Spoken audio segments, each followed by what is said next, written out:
Buenas noches. Hoy quiero compartir un poco acerca de esos aprendizajes y esa reflexión que obtuve en el ejercicio de la exploración de mi lenguaje, esa exploración lingüística, corta pero sustanciosa, porque creo que es un tema tan extenso que no basta un solo semestre, un solo bloque, una sola materia. En primer lugar, quiero resaltar cómo el lenguaje no solamente es un instrumento de comunicación, sino que es un instrumento de poder, de respeto, de identidad, de cultura. Es toda una red que nos permite establecer el idioma como base principal y fundamental. Porque si nosotros no tenemos discurso, esta emisión de sonidos y de palabras, sería muy difícil establecer esas relaciones interpersonales. En primer lugar, de poder, porque, por ejemplo, cuando llegan los españoles acá a Latinoamérica y nos imponen ese idioma, nos obligan a todos o a los aborígenes a hablar como sea y a dejar a un lado su idioma materno, ¿no? Y cómo nosotros en la actualidad, por ejemplo, hicimos un evolucionar de ese idioma, nuestro idioma español, aunque podemos entendernos con los españoles de España, no es el mismo. Va a tener muchos cambios, muchas adaptaciones que nosotros hicimos a través del tiempo por nuestras culturas que ya estaban establecidas. También ese punto de partida de respeto, porque aunque antes los idiomas eran impuestos de una forma violenta o quizás por temas de conflictos de territorio, hoy en día es un instrumento de respeto que nos permite entender que hay personas que tienen una identidad y que se respeta, como yo también tengo una identidad y la respeto. Ejemplo de ellos son las personas indígenas que tienen un idioma, un dialecto que se comunican entre ellos, que aunque no es algo que legalmente sea aceptado, por ejemplo, por la Real Academia Española, es algo que me dice a mí que tengo que respetar su discurso. Y el lenguaje nos unifica, porque él respeta mi discurso o mi idioma, que en este caso pues es el español. Y cómo también a través de toda esa cultura del lenguaje que hay en ellos, pues establecen unos derechos y por ejemplo en estas áreas como el Amazonas, pues deben haber docentes capacitados que sepan hablar el idioma español, pero también que sepan de esa cultura, esos maestros que se les llama etnoeducadores. Entonces, para mí fue como un espacio de bastante aprendizaje y reflexión este ejercicio. Hola, mi nombre es Ney Lorena Vegambre.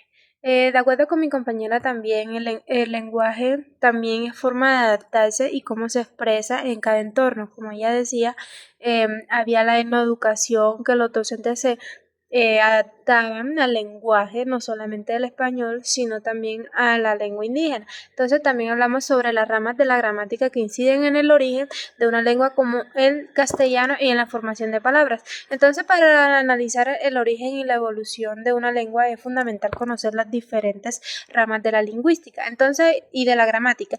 Entonces, cuando hablamos de esas ramas, entonces hablamos de gramática histórica.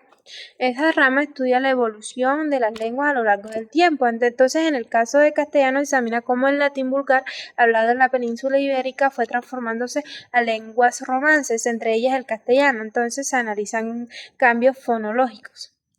Entonces, la morfología, entonces hablemos de morfología, entonces se encarga del estudio de la estructura interna de las palabras y cómo se forma a partir de raíces, prefijos, sufijos y otros afijos. Por ejemplo, en castellano la formación de palabras compuestas o derivadas, como cantar es cantante, se estudia de la morfología. Entonces, fonología histórica. Entonces, esta estudia los cambios en los sistemas de sonidos de una lengua, por ejemplo, el paso del latín al castellano incluye cambios importantes en las vocales y consonantes, como la pérdida de ciertas consonantes finales o la evolución de las vocales tónicas y atónas. Bueno, también hablamos de la lexicología y etimología. La lexicología estudia el vocabulario y la semántica de las palabras, mientras que la etimología investiga su origen y evolución histórica. Por ejemplo, muchas palabras en castellano provienen del latín, pero también fueron influencias del árabe, vasco, el gótico y las lenguas indígenas americanas, resultado de procesos históricos de contacto entre culturas. Entonces hablemos también de la síntesis histórica. Analiza cómo ha cambiado la estructura de las oraciones y la posición de los elementos dentro de ella a lo largo del tiempo. Esto es importante para entender textos antiguos y su relación con el castellano moderno. Entonces, vamos a hablar qué es la geopolítica, un poco de lo que yo entendí, y cómo incide a la formación y expansión o desaparición de una lengua. Entonces, la geopolítica es una disciplina que estudia la influencia geográfica, la economía y la política y la cultura en las relaciones de poder y la dinámica entre países o regiones. Examina cómo los factores territoriales y estratégicos afectan a la política global y local. Entonces hablamos sobre expansión de territorio, política lingüística, también contacto y mezclas culturales, también desaparición de la lengua y los ejemplos históricos como lo hablábamos anteriormente, como el latín vulgar se expandió en Europa gracias al Imperio Romano y luego evolucionó en las lenguas romances. Entonces, también hablamos sobre por qué una lengua también se constituye en un asunto político, social, cultural de poder y dominación de los países y de las personas. Entonces, ¿cómo, o sea, por qué se consolida y se reconoce en una sociedad? Se da a partir de qué? De lo que perdura en el tiempo, es decir, el valor en que entre las personas se le otorga a dicha población, pero todo aquello se consigue voz a voz. Entonces, a través del tiempo se hereda entre las personas generando una identidad colectiva. Entonces, cuando uno genera una identidad colectiva, se llega a repetir lo tradicional de otras culturas o de nuestros antepasados. Ejemplo de que ello ocurre con la religión, la cual fue impuesta en Latinoamérica por los españoles que colonizaron e impusieron sus costumbres y todo por ello en medio de la lengua.